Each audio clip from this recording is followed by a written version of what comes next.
La 10e édition de la Coupe du Monde féminine débute ce vendredi 22 août. On va en faire une petite preview rapidement, mais avant ça, générique.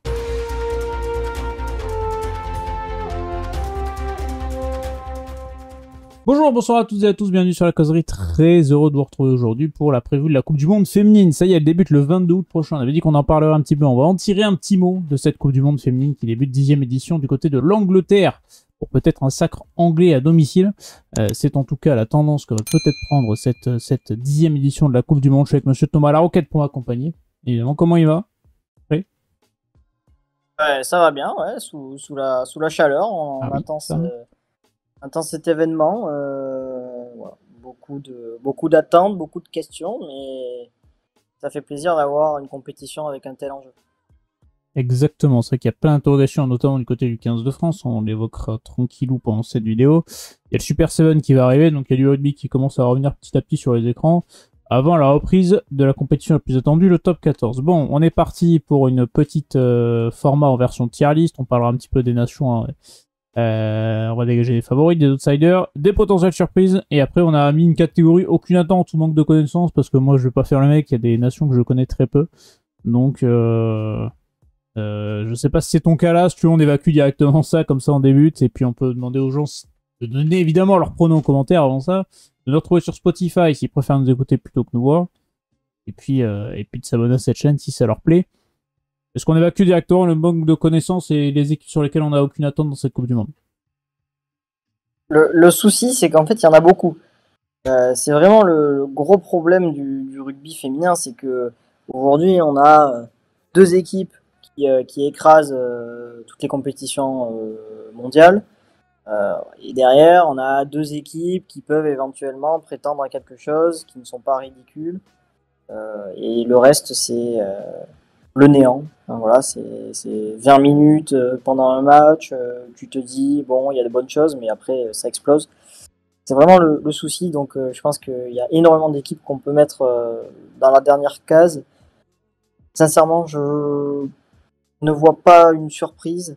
Je pense que les favorites, bien sûr, sont les Anglaises et les Néo-Zélandaises, même si je crois que l'Angleterre a un petit avantage. Alors, du fait qu'ils jouent à domicile, oui, mais elle semble beaucoup plus solide peut-être que les années précédentes. Et derrière, bon, ben, le 15 de France et le Canada, c'est vrai qu'il y a une belle équipe qui avait surpris d'ailleurs l'équipe de France lors du dernier W15. Donc voilà, je crois qu'il n'y aura pas de grande surprise. C'est une compétition qui malheureusement est très facile à anticiper, voire pronostiquer. Même si bon, ben voilà, après ça reste le sport, on ne sait jamais ce qui peut se passer. Il peut y avoir de gros accidents, mais bon, voilà. Si je pense que je vais pas prendre trop de risques à mettre la Nouvelle-Zélande et l'Angleterre en haut de l'affiche et mettre le Canada et l'équipe de France derrière. Et pour le reste, bon, ben, ce sera très compliqué. Ce sera très compliqué, juste afficher la présentation des stades quand même qu'on a pendant cette Coupe du Monde féminine. Je me rends sur Wikipédia parce que les sites pour avoir des infos sur les rugby féminins, c'est galère. Hein. Quand tu as même les stats pour les matchs, tu vois, le France-Angleterre par exemple, on en tire un mot tout à l'heure, pour avoir des stats, c'est un enfer. Donc c'est galère. Bon, les stades de cette Coupe du Monde féminine, il y a quand même un certain engouement parce que je crois, alors je tourne la tête à droite, c'est parce que j'ai quelques notes, il y a 275 000 billets vendus pour cette Coupe du Monde, et la finale au stade de Twickenham est déjà pleine, donc ça fait quand même plaisir. Il y a un engouement, 82 000 places pour le stade de Twickenham, ça je pense que les suiveurs du rugby le connaissent bien, je vais pas le présenter. Vous avez le Stadium of Light de Sunderland, c'est là où il y aura le match d'ouverture entre l'Angleterre et les États-Unis. Qui sont deux des trois vainqueuses différents d'une Coupe du Monde féminine, puisque la Nouvelle-Zélande, les États-Unis et l'Angleterre sont les seules nations à avoir gagné. Vous avez le stade de Brighton, stade de Première Ligue, 31 800 places. Vous avez le stade de Bristol, vous avez le stade de York, un des stades de Manchester, le stade de Salford, qui est une équipe de football en 4ème division, il me semble, si je dis pas de bêtises. Vous avez le stade de Northampton, le Franklin's Gardens, et vous avez le stade d'Exeter. Donc il y a quand même des belles petites enceintes pour accueillir cette Coupe du Monde de rugby, et il y a un certain engouement tout de même avec le record de billets vendus. Bah, c'est une très bonne chose, forcément. Après, on le voit déjà, le match de préparation du 15 de France face à l'Angleterre à Mont-de-Marsan, les tribunes étaient quand même, les tribunes étaient bien garnies. On le voit à chaque fois pour le tournoi de destination. C'est vrai qu'il y a quand même, voilà, il y a beaucoup de monde dans le stade, il y a des recettes, encore plus en Angleterre où on sait que le rugby est quand même très présent et le rugby féminin a une place très très très importante. Donc oui, c'est une très bonne chose. Il faut aussi rappeler, je pense que tu allais peut-être le dire, que les matchs seront diffusés sur TF1. Oui. Donc il y a aussi un gros potentiel d'audience. On sait que plus les résultats sont bons, plus forcément l'audience vient. Donc c'est pour ça qu'on espère aussi que les Françaises iront le plus loin possible dans cette compétition. Un match diffusé sur TF1, France-Italie en ouverture. Voilà. C'est le match d'ouverture pour le 15 de France qui aura joué du côté d'Exeter, tout comme face au Brésil. Et contre l'Afrique du Sud, ça sera du côté de Northampton. Également, bon, bah écoute, on va regarder les poules. Comme ça, on va pas s'emmerder. On va garder la dernière poule du 15 de France pour la fin. Première poule, Angleterre, Australie, États-Unis, Samoa. Match d'ouverture entre l'Angleterre et les États-Unis. L'Australie, il y a comme meilleure performance, j'ai noté ça, troisième, c'était en 2010, et les quarts de finalistes de la dernière Coupe du Monde en 2021, qui avait été remportée par la Nouvelle-Zélande. L'Angleterre, grosse favorite. Dernière défaite de l'Angleterre, tout simplement en finale de Coupe du Monde contre la Nouvelle-Zélande en 2021, sinon les Anglaises n'ont plus perdu, elles avaient pris un carton rouge pour cette finale-là. Ce sont les archi-favorites. Est-ce que tu vois, par contre, quelqu'un se dégager pour cette deuxième place entre l'Australie, les États-Unis ou ça va? Non, pas vraiment. Je dirais l'Australie. C'est assez étonnant d'ailleurs l'Australie parce que ils ont une équipe à 7 qui est vraiment très performante avec des joueuses exceptionnelles comme Madison Levy. Par contre, à 15, c'est presque le néant, donc c'est un peu dommage. Oui, maintenant, je pense que l'Angleterre devrait passer sans encombre, avec potentiellement un goal average très important aussi. Donc voilà, je ne vois pas vraiment de surprise. Les Samoans sont pas, je crois que leur meilleur résultat, ça doit être 9e ou 10e d'une Coupe du Monde. Donc voilà, les États-Unis, très sincèrement, je ne sais pas trop ce que ça vaut non plus. Donc voilà, les Anglais sont archi favorites. Ouais. Donc les archi-favorites. Bon, le Canada, favorite du groupe B, on est d'accord? Avec le Pays de Galles, l'Écosse et les Fidji. On est d'accord aussi. Canada qui a fini quatrième de la dernière Coupe du Monde, comme elle, il me semble, puisque c'est souvent l'affiche qu'on retrouve. Pour la troisième place, c'est France-Canada. C'est une proba qu'on les retrouve encore une fois dans cette Coupe du Monde là. La poule C, pareil, la Nouvelle-Zélande est favorite, Irlande, Japon, Espagne. Est-ce que la Nouvelle-Zélande peut aller surprendre l'Angleterre ou l'Angleterre va vraiment au-dessus? On l'a dit, ils ont l'air d'être quand même un peu un cran dessus, les Anglaises. Ouais, c'est possible en tout cas. Je pense qu'on les retrouvera loin, les Black Ferns. Après, cet aspect aussi, comment dire, ce qui peut jouer forcément, c'est le fait que l'Angleterre joue à domicile, donc elles seront portées par leur public. Mais il peut aussi y avoir beaucoup de pression sur leurs épaules et ça peut profiter aux Néo-Zélandaises qui ont ce statut peut-être presque de numéro 2 finalement sur cette Coupe du Monde. Maintenant, on sait aussi qu'elles sont redoutables, donc voilà, à voir, les dynamiques, à voir les formes. C'est vrai qu'on a plus de visibilité sur ce qu'a fait l'Angleterre récemment que la Nouvelle-Zélande.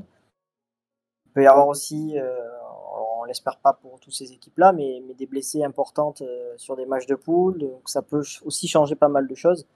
Mais les Néo-Zélandaises, oui, seront, je pense, très largement dans la course au titre. Ouais. Une fois vainqueuses, les Néo-Zélandaises, deux fois vainqueurs en titre, évidemment. C'était contre l'Angleterre, les deux finales. Ça s'est joué à pas grand chose en 2021. Et pour finir, on va parler du 15 de France. Ce 15 de France-là qui a montré de belles choses, notamment pour le tour à destination.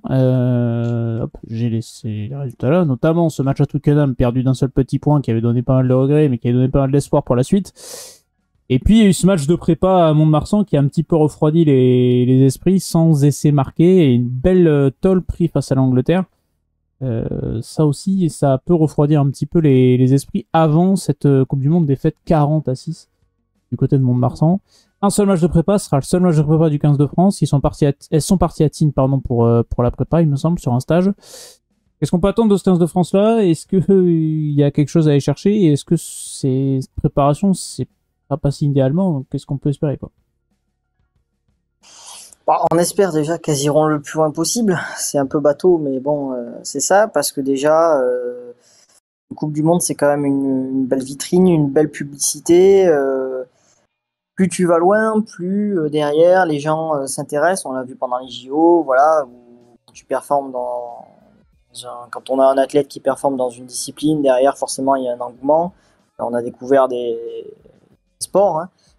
Mais pour en revenir là au bleu, c'est vrai que je pense que aller le plus loin possible dans une compétition comme ça permettrait peut-être euh, de continuer ou en tout cas d'accélérer comment dire, la construction, la structuration de la structure du rugby féminin en France, parce que même si on nous dit et on nous bassine presque en disant oui, mais ça s'améliore. Alors oui, Canal+ a eu les droits de l'Élite 1, machin, mais on voit qu'on est quand même très loin. Je pense que les joueuses en sont très conscientes.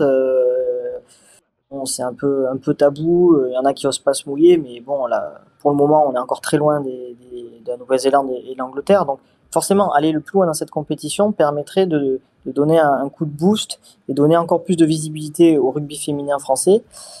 Maintenant, il y a une réalité, c'est qu'aujourd'hui, on a la Nouvelle-Zélande et l'Angleterre, et on a le 15 de France en dessous, le Canada et toutes les autres équipes derrière.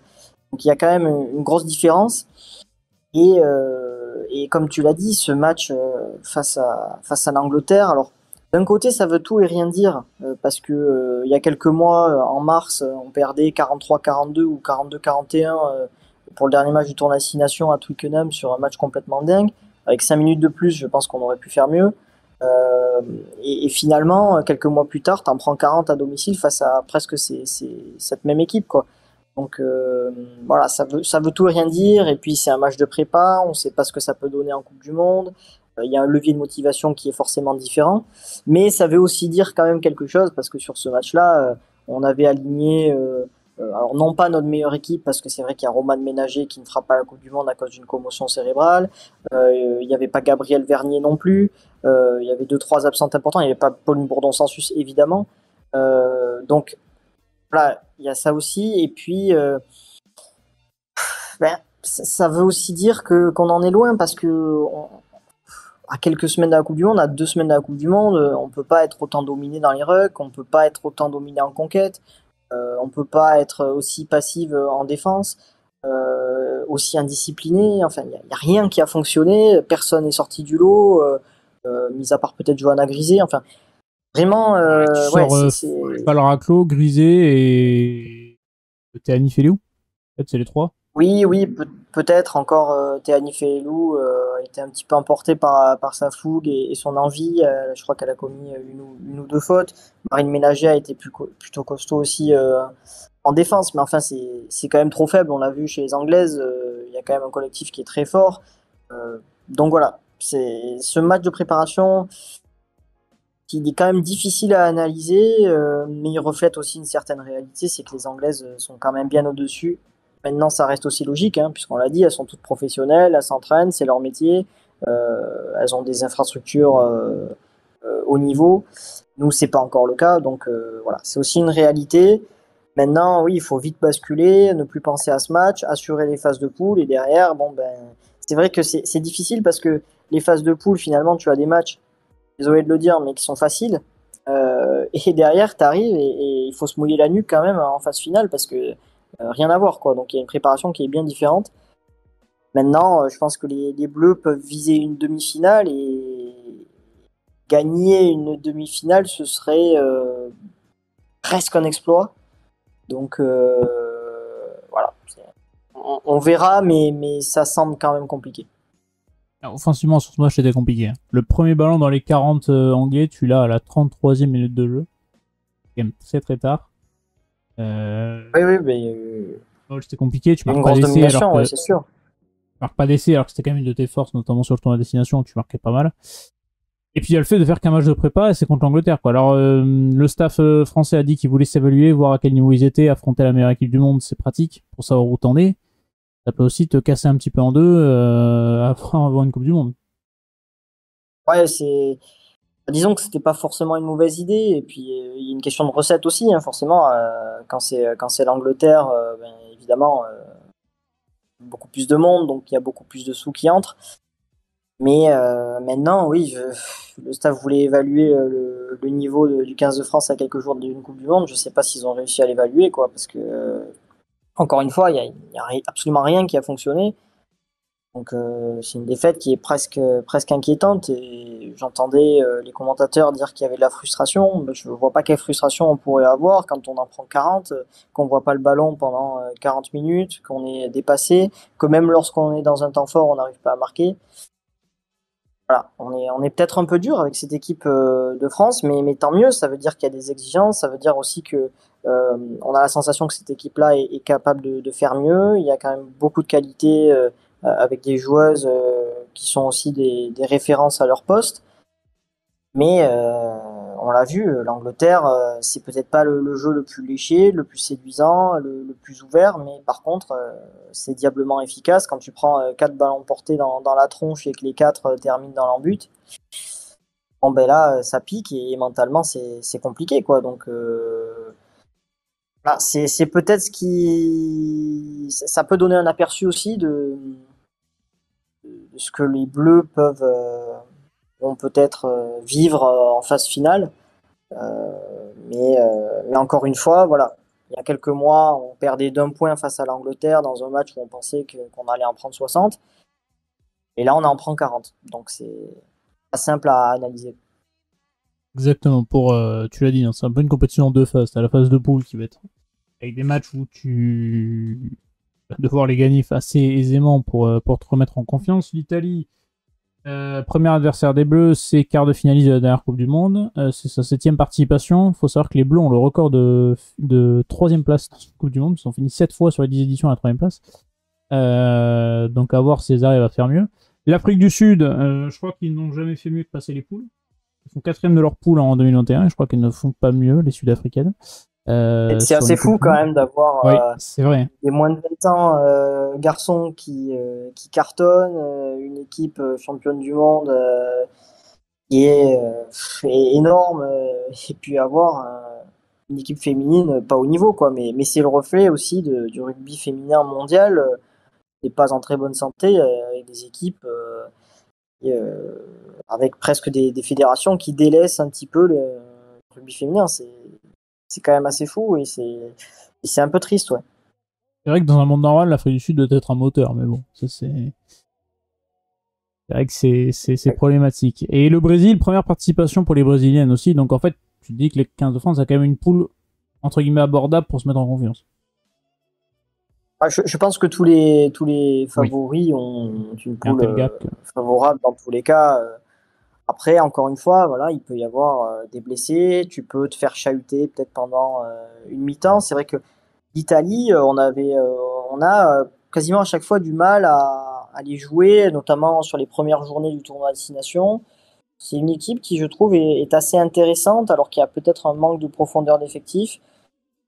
Mais bon, ça semble quand même dans les cordes du 15 de France. Il faut vraiment essayer de prendre le maximum de points, forcément terminer premier. Hein, et puis, ben voilà, si on peut en coller 40 ou 50 à toutes les équipes, il faudra pas s'en priver. Il faudra prendre tous les points parce que à la fin, ça peut compter. Et puis, même pour la confiance, voilà, il faut se retrouver dans le jeu. Je crois que ce match face à l'Italie, c'est aussi un bon moyen de dire, OK, on a digéré cette défaite face à l'Angleterre.